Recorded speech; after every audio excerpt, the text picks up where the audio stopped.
Greatest football players of all time. But more than that, the chance to see that their Hall of Fame life wasn't given to them. Single-parent homes, drug-infested neighborhoods, and poverty. I grew up in a neighborhood that was considered one of the worst in America, and the household I grew up in was one of the worst in that neighborhood. By the time I was 20 years old, I knew at least 30 friends or family members who had lost their lives. Football became like a second parent to me. It taught me the things that my father wasn't there to teach me, and that my mother, as a struggling, single-parent woman, just didn't know to teach me. But they learn how to live a life of character before pursuing their football careers. Today, you will learn you can do the same that they once did. Making good decisions can lead to a prosperous life both on and off the field. Your game for life has already begun. It's your decision whether or not you want to be a successful student, son, daughter, brother, or sister. Every one of you can have a Hall of Fame life, whether or not you play football. You can be as great as you want to be. The Hall of Fame is all about integrity, character, and excellence. You have the opportunity to represent yourself that way. You determine your character. Welcome to a once-in-a-lifetime program, The Heart of a Hall of Famer.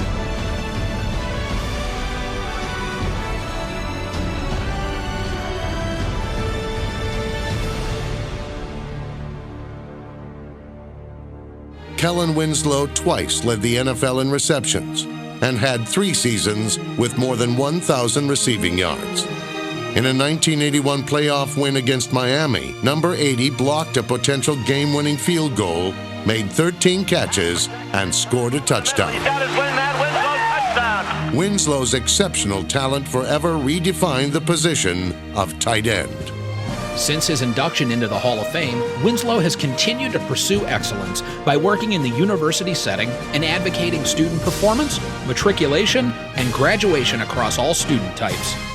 He has also demonstrated a keen interest in wellness techniques and good nutritional habits to boost performances on the field and academically for student athletes.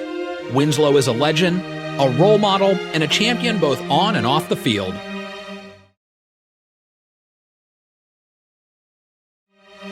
Today's program is hosted by Kenny Rhoda, currently the host of the Kenny and JT Show on 1480 WHBC Radio in Canton. Kenny is also the voice of the Cleveland Monsters as their ringside reporter, voted Cleveland Talk Show Host of the Year numerous times, and one of the top 100 radio personalities in Cleveland history. Kenny is also a member of the Baldwin Wallace University Radio Hall of Fame. Please welcome today's host, Kenny Rhoda. Kellen, with our first question, with that banner over there, the values, the Hall of Fame values, which one of those 5 maybe meant just a little bit more to you during your playing days? Well, during my playing days, we talk about excellence, and part of being a great team is to do your job in the best way you possibly can to help the team reach a level of excellence, and that can only happen if you do your job to the best of your ability. But one of the values I want to talk about today is really respect. Which there's a tendency for us to have gotten away from respecting our institutions, respecting each other, respecting people's values and views on life. And we just have to really keep that one right out in front. Respect can be as simple as paying attention, to acknowledge someone when they speak to you, to not necessarily someone who's your elder, it could be someone your same age, but it's just that respect. If we give that respect to others, it comes back to us, twofold, threefold. If we have questions in the back from our students, let's step on up and get it rolling. Go ahead, young man. You can be our leadoff hitter today. Hi, my name is Jacob Schrecking-Goss. I'm from Alliance Middle School. How did you take lessons you learned from playing football and apply them to your own life? How did I take lessons I've learned in football and apply them to my own life? Perseverance. One of the things I learned in football is perseverance. When you're tired, when you're beat up, when you're thirsty, You have to, get up there for the next play, whether it be in practice or whether it be in a game. And I applied that same approach to when I went to law school. It's all about perseverance. I spent the first 2 weeks probably the first month, in law school wondering if I had the right book, because I just was not getting what they were talking about. I would read the assignments, I would come to class, and the professor would ask questions of people, and I never raised my hand because I just didn't understand where they were coming from. I had a red book, they had a red book. I had the same title, they had the same title. We were on the same page, but it just wasn't clicking for me until I was able to ask questions and to understand, we're not looking for an answer, we're looking for a debate, a conversation. We're looking for different ways of looking at different things, and there's one principle we're trying to get out of it. When I got that, I understood law school a lot better, but it takes effort, it takes that perseverance to continue to strive forward when you're not exactly sure what you're doing. Thank you for your question, young man. Thank you. Our first social media question, then we'll get to our next student. What tight end plays the most similar to you in today's NFL game? What tight end plays the most similar to me in today's game? Is there a tight end that holds a lot? Because I used to hold a lot. No? Gronkowski, probably. Okay, then we're going to go with Gronk. There's so many.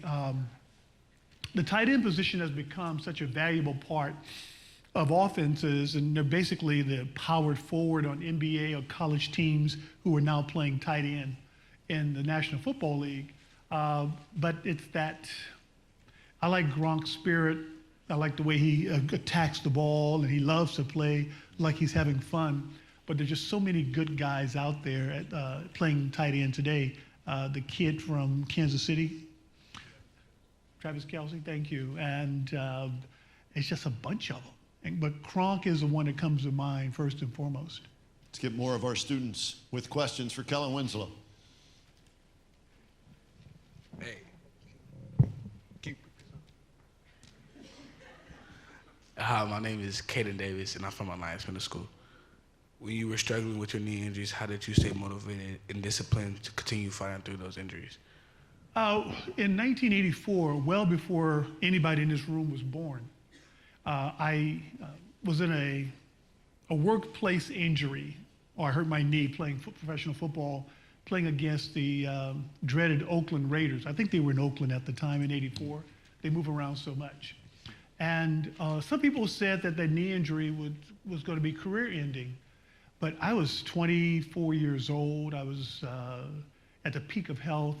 I had such a strong faith in my God, and I just never doubted the fact that I was going to come back and play, and that I was going to be able to come back and play at a pretty high level. There were times when it was kind of dark, and I questioned when I didn't have the response from my knee that I wanted to get during the rehab, but I really went through it with a smile on my face and a faith that I was going to return to the field. And we had a goal set of returning a year later from the date that I got hurt. And we met that goal. I got hurt October 21st, 1984, and I returned to the field October 20th, 1985. So it was my faith that really carried me through most of it, from hard work and just belief that it was going to work out. Thank you for that question. Thank you. Our next student, young lady, your question for Kellen Winslow. Go ahead. Hi, I'm Mariana Horton from Hartford Middle School. If playing professional football did not work out, did you have a backup plan in mind? Yes. I went to college with the thought that I was going to be a history teacher. And then I realized that, I like to talk a lot, as you could probably see. So I ended up going to law school. And I practiced law for a short period of time. And it was a great education. Although I didn't continue it as a career, it was just a great education because it taught me how to think. It taught me to see both sides of a problem and to really understand what the issue is and to solve what that issue really is and not to worry about the other things. So it would have been to go to law school, but at first it was going to be a teacher. Thank you for your question. Another one from Facebook here, Kellen. This is Tom on Facebook. Who was the best defender you had to face throughout your NFL career? The best defender, I had the best defender, wow. There was a linebacker who played for the Philadelphia Eagles and then later for the Oakland, I think at the time they were in LA Raiders, by the name of Jerry Robinson. He was a linebacker at UCLA. But Jerry was that small, quick linebacker who could make the adjustments and change in direction. So my advantage was I was bigger than the defensive backs, and I was usually quicker than the linebackers. But Jerry was that hybrid type guy who could have played defensive back or could have played linebacker, who really was harder to shake. So what I learned about with Jerry is don't run away from him. Run to him and stand next to him. And then let the quarterback throw the ball to one side, and all you have to do is shield him away from the ball because you want to know where he was. If you were trying to run away from him, he'd run right up under the play because he was just that fast. So that was the way we adjusted to that. Interesting. All right. Who's our next student with a question for Kellen? Hi, my name is Abigail Moore from Horizon Science Denison Academy. You worked at a post office instead of playing football and said you were a senior in high school. Why? I worked at United Parcel Service from my sophomore and junior and a portion of my senior year in high school. I worked at UPS because that's what you did at the time. I didn't play organized football until I was a senior in high school. And my high school coach found me in my gym class and convinced me to come out for football. But I was just a kid who was tall and lanky, kind of awkward, not very well coordinated, I thought. And my high school coach saw something in me in gym class and convinced me to take a leave of absence from my job at United Parcel Service, which I worked after school. I was a member of the Teamsters Union at the age, I was too young, don't tell anybody. But I was working there at the time, and it really, coming across that high school coach really changed my entire life. Because my plan was to work at UPS after school, go to college during the day, work at UPS at night to get my way through college, and then maybe transfer to a 4-year school after 2 years at a junior college. So I had a pretty, what I thought was a solid plan. And then this man who saw something in me that I didn't see in myself, his name was Cornelius Perry, my high school football coach, convinced me to take a chance and come out for football, and I'm glad I did. Thank you for your question. Our next student, step on up and go ahead with your question for Hall of Famer Kellen Winslow. My name is Jada Brooks, and I represent Lehman Middle School. The Chargers just played on Sunday Night Football. What does it mean for the guys on the rooster to play in a primetime game on the NBC? It means it's a chance to showcase your skill and your team to play on a primetime game. You know, on a Sunday afternoon, you could watch one of 8 games, 9, 10 games going on. But in a prime time, when I was playing, it was Monday Night Football was prime time. And if you knew if you had a Monday night game, everybody looked forward to playing that Monday night game because you knew that everybody in the country was watching this Monday Night Football game. So you got a chance to, this was before texting and social media and cell phones, et cetera. But this was the way you reached out to the world of football at one time. Because even those who were not playing in that game on Monday night, they were watching that Monday night game. So it was very special. Even like yesterday, I'm pretty sure the guys who played, on Sunday, I'm pretty sure the guys who played the early game on Sunday went home and watched the Sunday night primetime game who were in the league. I'm sure they did. It's just that special. Thank you for your question. I want to go back to something we talked about in the morning session. You brought up something involving high school. You didn't play till your senior year, and for this audience, you played chess. You were on the chess team in high school before you were on the football team in high school. I lettered in chess my sophomore, junior, and senior year in high school. My senior year in high school, I lettered in football, track and field, and chess. That's a rare triple, I think. It is, very rare. It's a rare triple. Ended up going to state in football, track and field, and chess, and had a good time. But I realized that I got better in football when I realized that football was nothing but chess, and that the tight end is really the knight on the chessboard. And once you begin to understand that, you begin to understand the concepts. Because before that, I was just really a young, naive kid, not very physical, not very aware of my surroundings, until I realized I was the knight. And when I realized that, the game of football began to make sense to me. I knew what I did, I knew why I did it, and then I knew what other people did and why they were supposed to do what they did, and it just all clicked for me. The game then began to slow down because I could see things happening in slow motion. Before that, which was about, the middle part of my sophomore year in college, I was just kind of running around, going where they told me to go. More questions in the back for Kellen Winslow. Anybody here play chess? All right. Okay. Not bad. All right, pawn to king 4. We'll talk later. Go ahead. Hi, my name is Alexander Adams. I'm from Arts Academy at Summit. And whether it's football or just life, we will always have teammates. Do you have any advice on being a good teammate? Wow. How about that? Good question. Yeah. Good question. A good teammate is someone who's willing to make sacrifices for the betterment of another teammate or for the entire team. We talked earlier about Bill Belichick in another session. Bill Belichick always talks, since he's been coaching, about individuals doing their job, understanding what their job is and doing their job. Not to do somebody else's job, not to do less of your job, but to do your job to the best of your ability. When you do that, you hold everyone else to that same standard, and you're able to have a great team.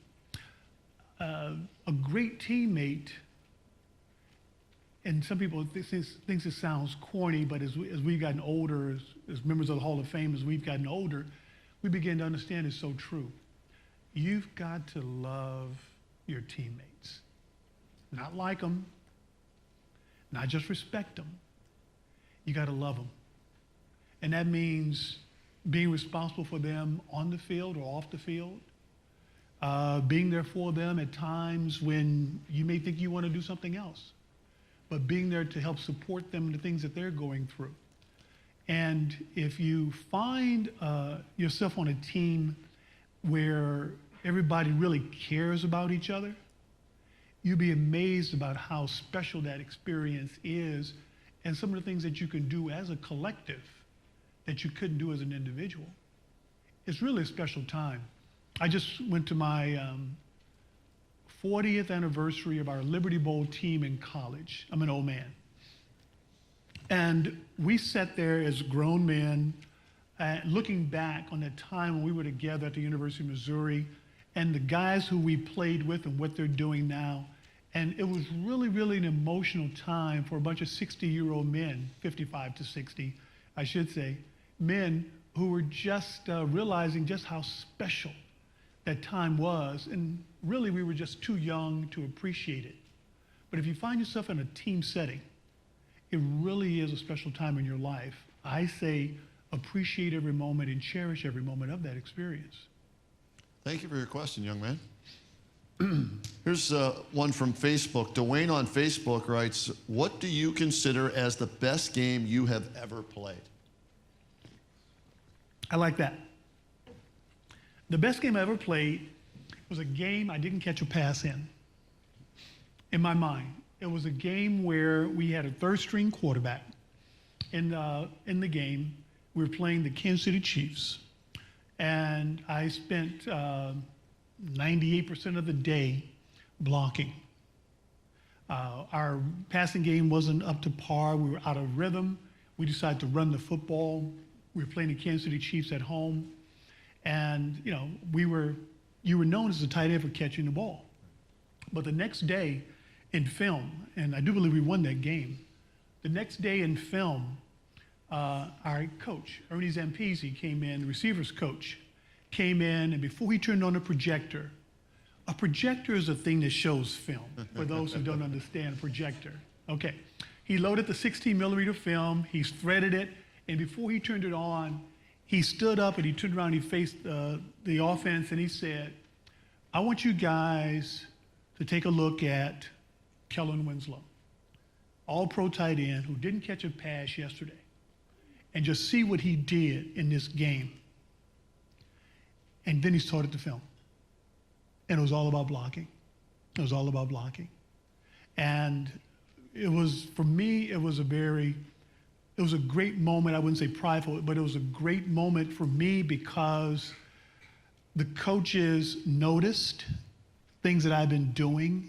And in front of the team, he gave me that reward, that congratulations, that pat on the back, celebrated that success.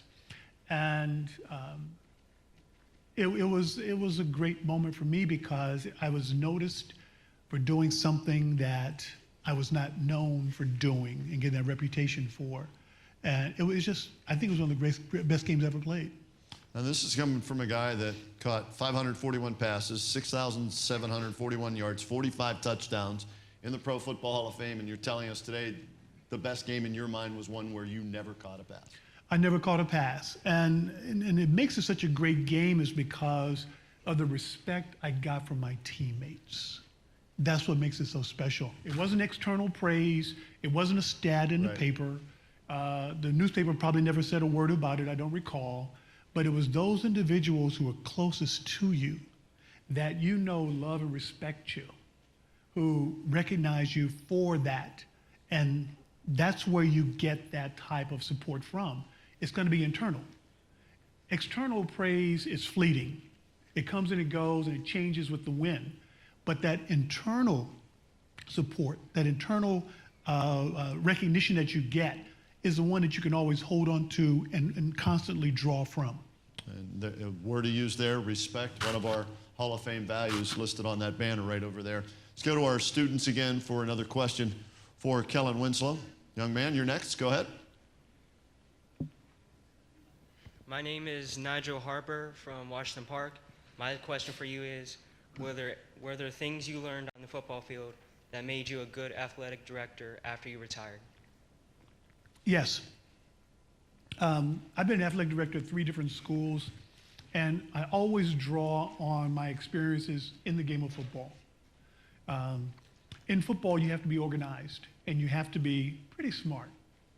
You know, the people who are not able to pick up concepts have a hard time in football, and then understand their role in that concept have a difficult time.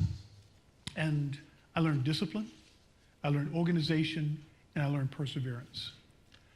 But the most important thing I learned was how to treat others. Being a part of a team. It's not me, it's not what I did, it's what we did. It's what we were able to accomplish. It was how the success of one is the success of all. And you have to play your role in doing those things. So the things that you learn in sports are things that prepare you for life. But you have to be able to recognize what those things are. And the great coaches teach those things. The great coaches teach life. They don't teach football, they don't teach basketball, they teach life. Thank you for your question. Thank you. Our next student.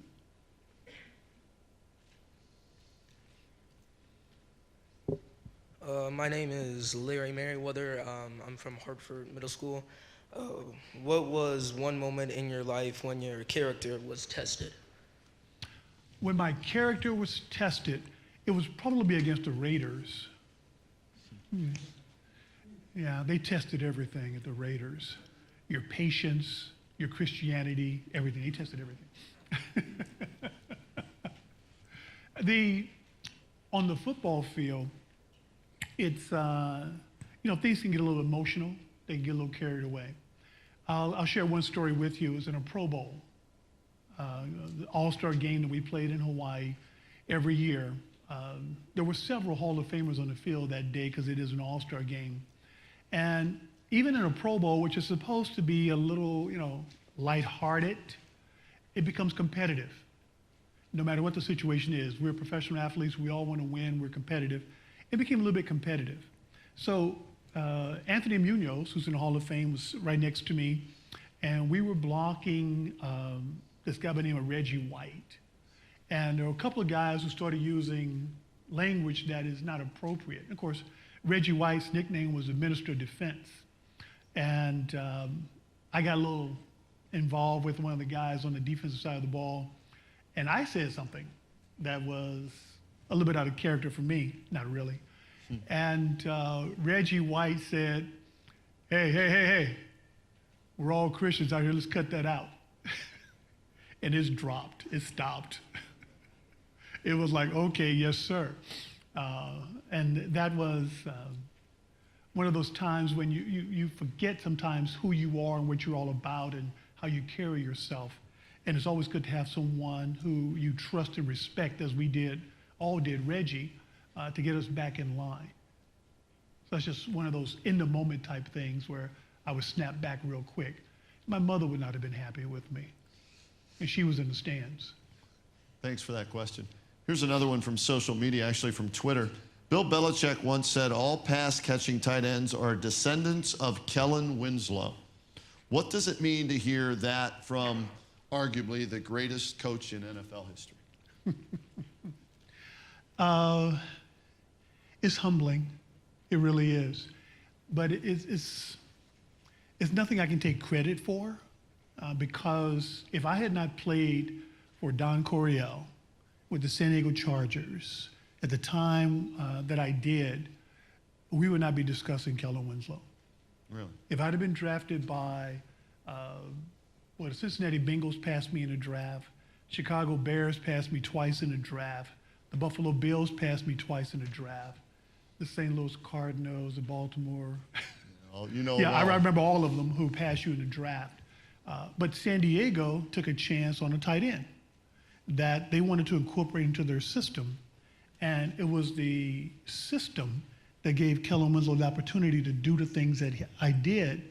And, but there were guys before me who could have done the same thing. Some who did similar things.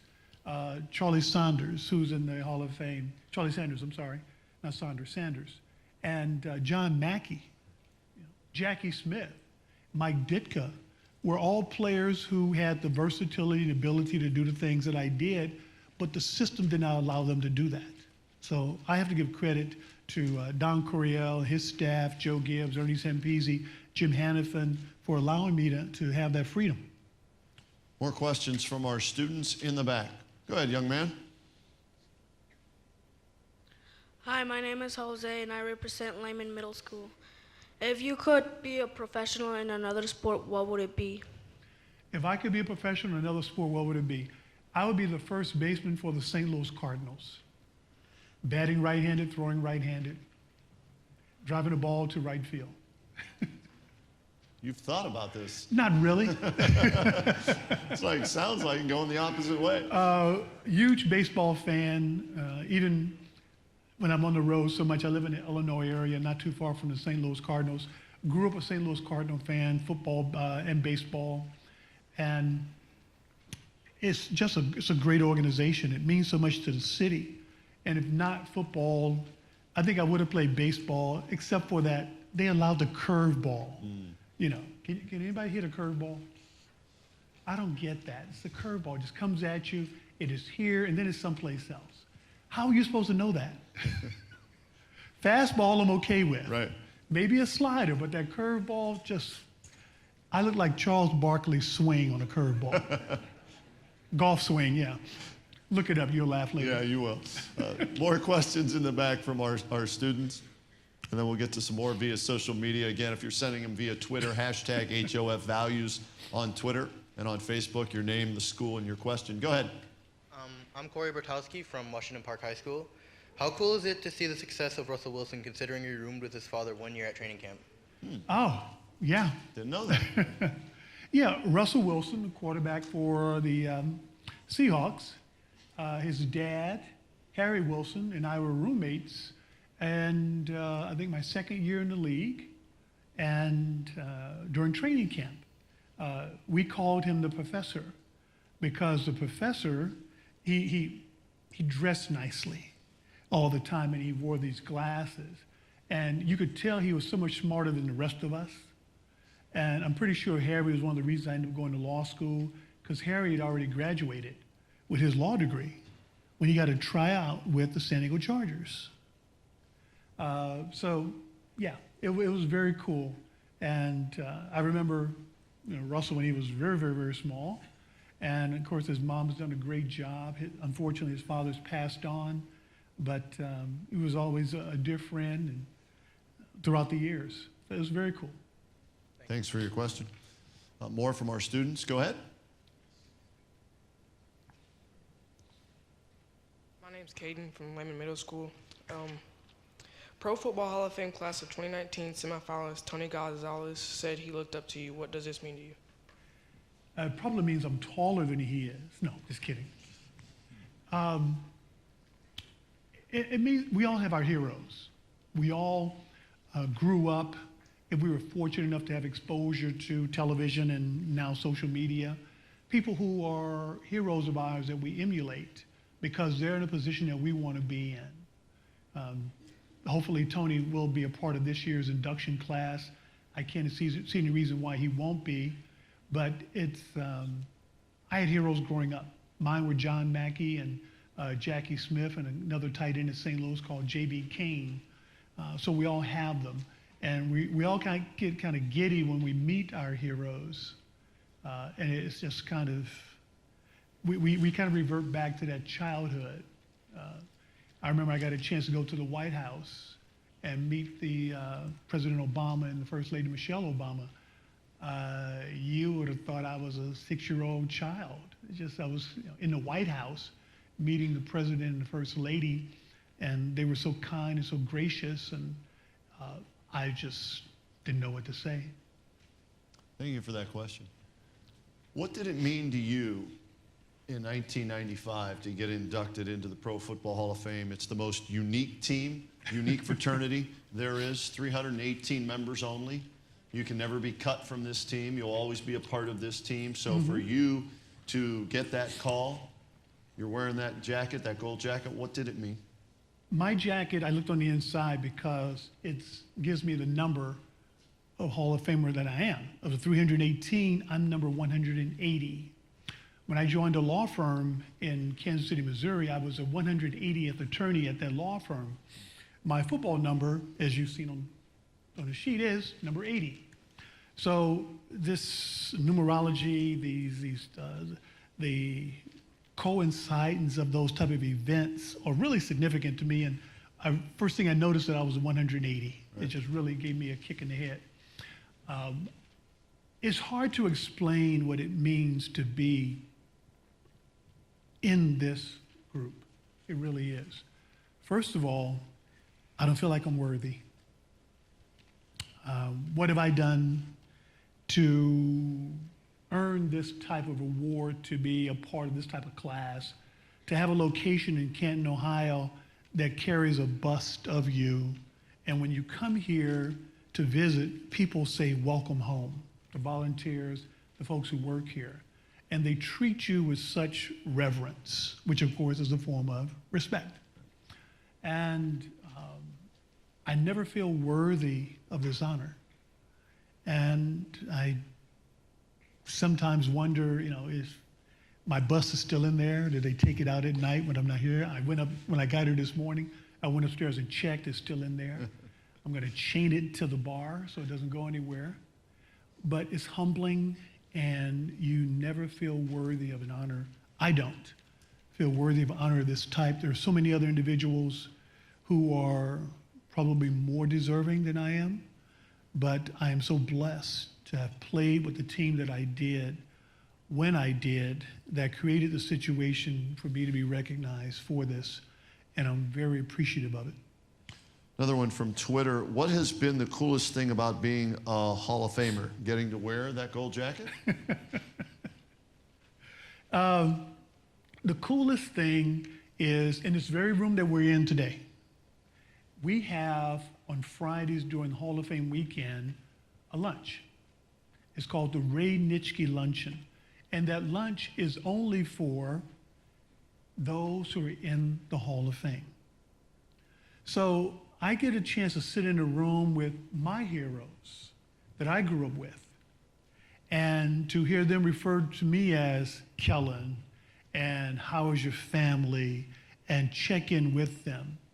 When I was inducted in 1995, at that luncheon, I sat at the table with Gus Otto, Otto Graham, Otto Graham, Gail Sayers, and Roger Staubach. I left the room, and immediately after the luncheon was over, I left the room and called my father up to let him know. He was in town, of course, for the ceremonies, but to let him know who I just had lunch with. And, you know, that's kind of a point of pride for my father, too, that, hey, my son is a part of this and is in this type of crowd. And the guys love each other, they care about each other, and they're genuinely concerned about the well-beings of members of this team. And it's, again, overwhelming, and I don't feel worthy of the honor. Let's go with more questions from our students. Go ahead, young lady. Hi, I'm Kelsey Cunningham. I'm from Hartford STEAM Academy. My question is, what is the biggest change you've seen in a game of football since you played? Oh, the changes. The players are so big, and they're so fast. It's amazing. Years ago, I was working for CBS Radio, and I was doing a sideline reporting. I'd been out of football for a while, going to law school, et cetera. Got back into broadcasting, and I'm up in Seattle covering the Seattle Seahawks against the, I think, LA Raiders at the time. They were in LA at the time. And I'm standing on the sideline, just kind of watching the teams warm up, and they're going through their motions. And then it's kickoff. I just did my piece of sideline reporting, threw it back to the booth upstairs, and I'm standing where I was still standing, and they kicked off, and those guys started running down the field. Subconsciously, I knew I shouldn't have been where I was because it's just too close to the field. You know, there's the border, and I'm standing right here. I just subconsciously started backing up because I realized that if they came this way, I'm not able to get out of the way, and I know better. They're just so fast, so athletic. Offensive linemen who are running 4.8 40s, unheard of, 4.9 40s. Defensive linemen who have agility. Used to have one guy who was very agile on a football team on the defensive line. Now all four are. Linebackers who are running at incredible speed. It's just a bigger, faster, more physical game than it was when I played. Thank you for that question. Let's get another student up with a question for Hall of Famer Kellen Winslow. Like I said, not every day you get to talk to a Hall of Famer, so take advantage of it. Go back to the microphone. Okay. Yes, sir. Hello, Mr. Winslow. I am Dimitri Davis, a senior from Washington Park, and I wanted to know if you could go back to your rookie year and ask yourself, give yourself one piece of advice, what would it be? If I could go back to my rookie year and give myself one piece of advice. What are you telling you back when you were a rookie? Shut up and listen. Just shut up and listen. I grew into being a leader on the team. I was very fortunate to be on a very senior team, and the leaders were pretty much intact. I kind of grew into that role, but I was, still a little bit mouthy, and sometimes you need that for survival.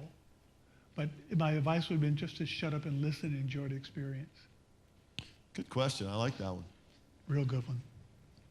Our next student in the back, go ahead with your question for Kellen Winslow. We got a couple more we'll get in to from social media.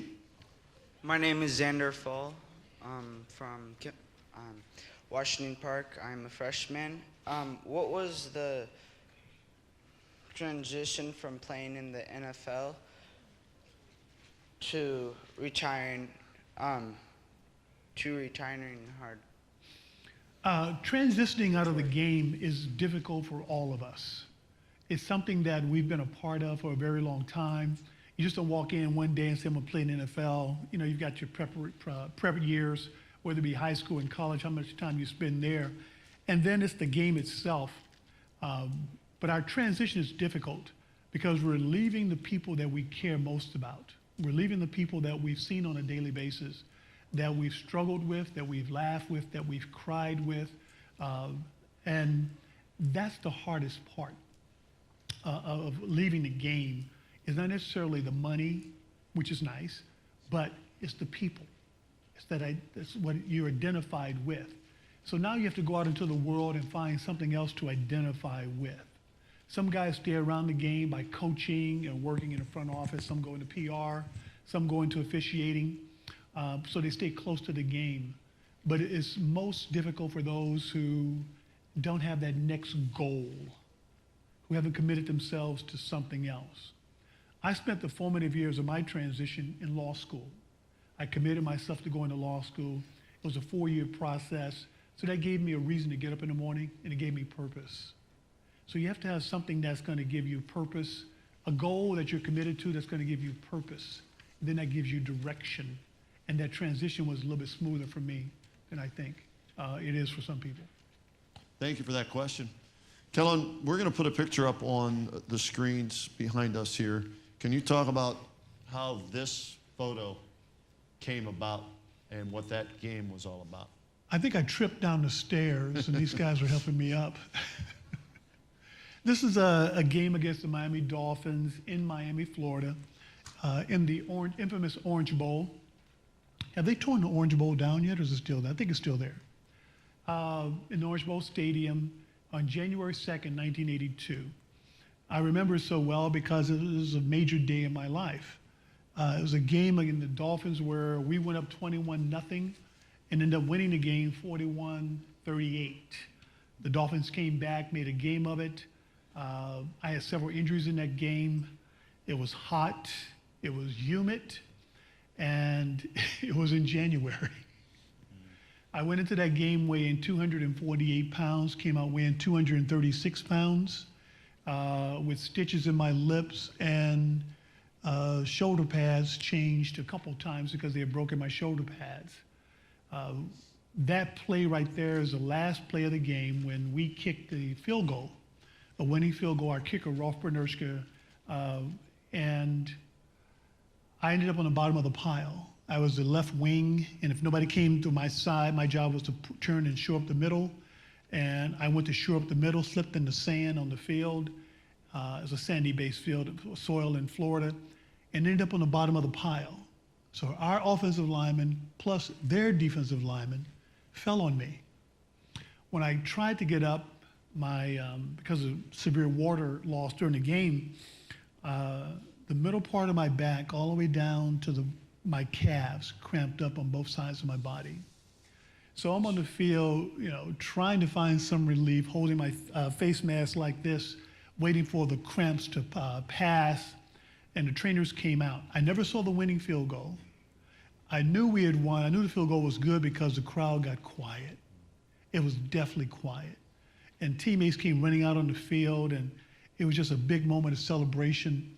And when I got up, and finally got up and tried to walk off the field, the cramps from the middle part of my back all the way down on both sides grabbed me again. And that's when Eric, number 85 on my left there, and Billy, number 66 on my right, helped me off the field with that wet towel on my head that the trainers had given me, and a photographer was right there to capture it. It's the game that I'm known for in my career. Was it 13 catches that game, 154 yards, a touchdown, and a 166. Don't 166. sell yourself short. Okay, Yeah. 166. But what I remember most about that game, I dropped the pass. Really? Yeah, it hit me right in the hands. It was second down. Dan threw it to me, hit me right here, and I just flat out dropped it. It's almost like I said, I don't want you, and looked at it. And I walked back to the huddle, and I said to Dan, was that for me? Was that mine? But if all that goes on, I remember I dropped that pass. You blocked the field goal to send it to overtime. 4 seconds left to go. Right. Yeah. 13 catches, 166 yards. But the one mistake maybe you made, that's what you remember the most. I remember that very clearly. Wow. Perfectionist. That's why he's in the Hall of Fame. Most Hall of Famers are like that. Do we have more questions from our students in the back? Step on up. Don't be bashful.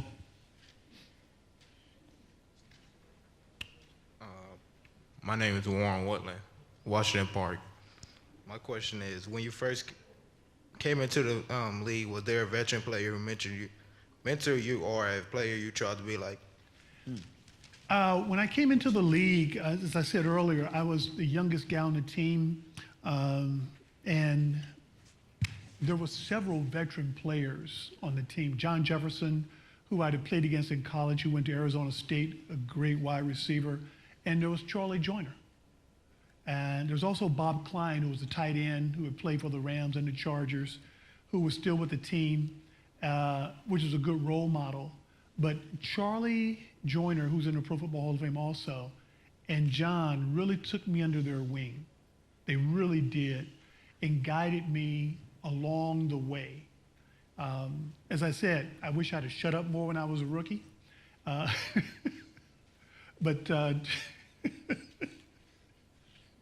yeah, after one game, I'll just tell this story. After one game,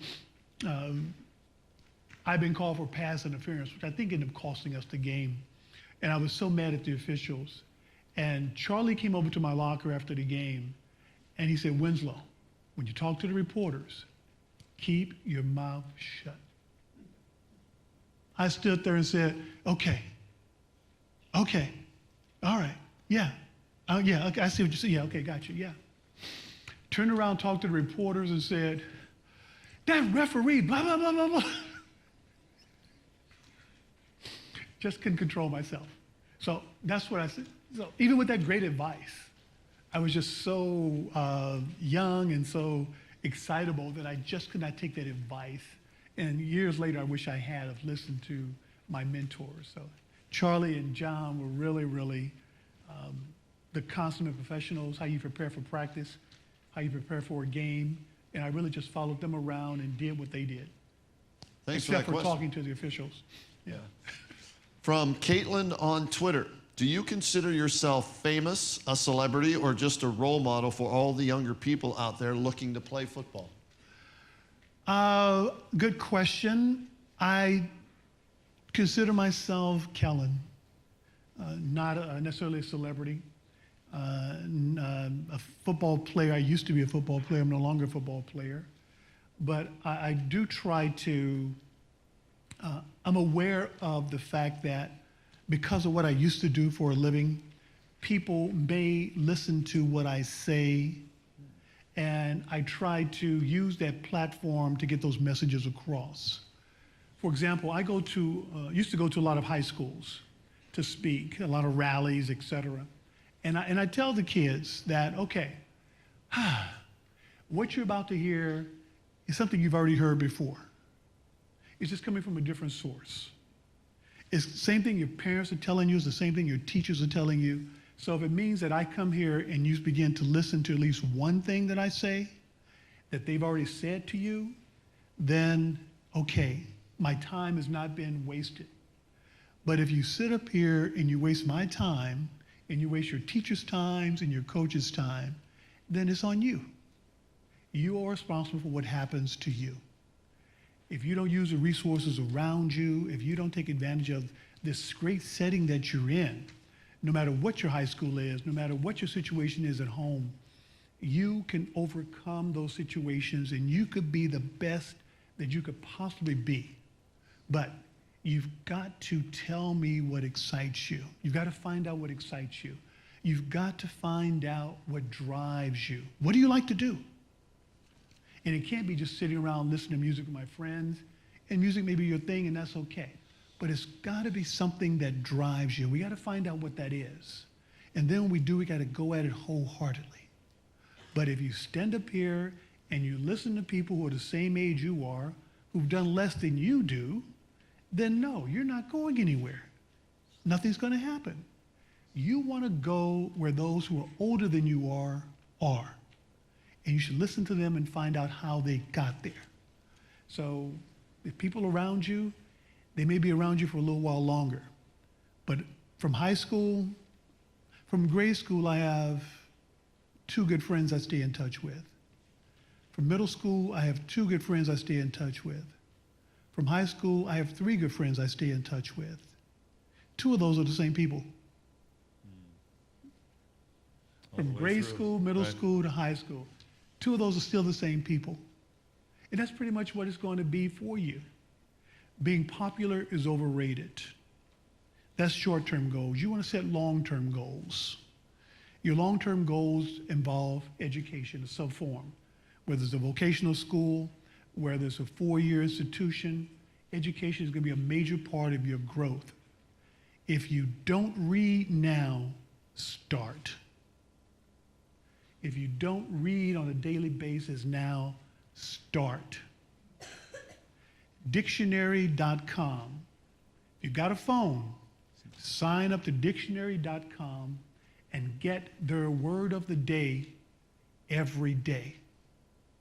It will improve your vocabulary. It will improve your ACT, SAT scores, your vocabulary. That's the work you want to put in. It doesn't happen by happenstance, success, opportunity. It's when you get out there and you work at it. Dictionary.com. Read every day. I don't care what you read. I don't care if it's a pop magazine. I don't care if it's Sports Illustrated. Do they still print Sports Illustrated? Okay. I don't care what it is, but you've got to read every day. Every day. There are free books out there, online. Sign up for those free books and read. That will take you places you've never been. That will make you think about things you never thought of. You will learn concepts that you never began to think about. And it's the cheapest, easiest way to better yourself, reading.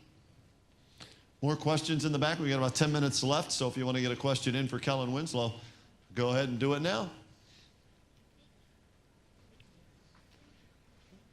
My name is Xavier Freeman. I'm representing Hartford Middle School. And if you could change one thing about your NFL career, what would it be and why? If I could change one thing about my NFL career, I'd probably catch that pass in a Miami game. It still bothers you, doesn't it? It bothers me because I just thought of it. I can tell you the down and distance, which direction we were going, and it hit me right here. I mean, like it wasn't, just right here. Didn't recognize it. I'm used to the ball down here somewhere over there. Just dropped it. I'll get over it. No, you won't. Eventually. If I could change one thing about my NFL career, it would have been nice to win a Super Bowl. We had chances of going to Super Bowl twice and didn't close that deal to get there. We believe we had the team to do it. Maybe a player short, maybe injury at the time prevented us from doing that. And that, I say that only because, not for me, but for my teammates who deserve to have that Super Bowl ring also. There's three of us, actually four of us from that team who are in the Pro Football Hall of Fame. Fred Dean, defensive end, Charlie Joyner, wide receiver, Dan Faust, our quarterback, and myself are in the Pro Football Hall of Fame. And we have that honor as an individual, but it would have been nice to have a Super Bowl win victory for not only that team, that organization, but for the city of San Diego. Thanks for that question. Very good. Any more students? A few minutes left. I could have caught that ball. I could have caught it. I'm sorry. Go ahead. My name is Christian Velez from Horizon Denison Science Academy Middle School. I'm in 8th grade, and my question is, if you could give one person a piece of advice my age, what would it be? To listen. That's an easy one. I know it's hard sometimes to listen. I know it's hard sometimes to stay focused, but there's an exercise that we do. It's called My Support Group. And it's sitting down, putting your name in the middle, and then drawing all those individuals around you who you think support you. And then drawing a line to those individuals and see how they interconnect with each other. If you did that, I think you'd be surprised how many people that are around you, that care about you, that support you, that love you, that will run through a brick wall for you. And those are the people that you should really be listening to. Now, sometimes your friends will be on that list, but if you're honest, most of the time they won't, because they know less than you do. So it's those parents, it's those teachers, it's those coaches, it's those high school counselors who are such value to you. that you may not recognize and realize at this point in time in your life, but it's to listen more and to rely on those who are responsible for you a little bit more. Thank you for that question. Thank you very much. Any more students with a question? No? All right, final question. All right? Sure. Twitter. Super Bowl ring or a Hall of Fame ring of excellence? One or the other? Super Bowl ring. Yeah? Yeah. Yeah. My teammates deserved, the organization deserves, in the city of San Diego was so supportive. Those were great years in San Diego. I mean, those were really, really great years where you guys have been to the Hall of Fame parade. Yeah. Imagine having a Hall of Fame parade every Friday the team played out of town. We would drive to the airport and we'd have to stop and drive through downtown, which is out of the way going to the airport from the stadium, because Friday was Charger Day and people would dress up in their Charger gear. So we would purposely take the buses through downtown San Diego and people were rallying on the streets. Wow. We come back after the Miami game, we came back to San Diego. We got in some ridiculous time in the morning. There was like 20,000 people in the stands. Wow. You know, 3 o'clock in the morning. The towns deserved it. The organization deserved it, and my teammates deserved it also. So I would trade my Super Bowl, my Hall of Fame ring for that Super Bowl ring. 53 rings. Yeah, I would. How about a nice round of applause for our speaker today, Hall of Famer Kellen Winslow. Thank you. Thank you. Thanks for coming out today. You had to learn something. I know I did. I took notes. Have a great rest of the day. If you're visiting the Hall of Fame, for those heading back to school, drive safely. Thanks again. Hope you enjoyed it.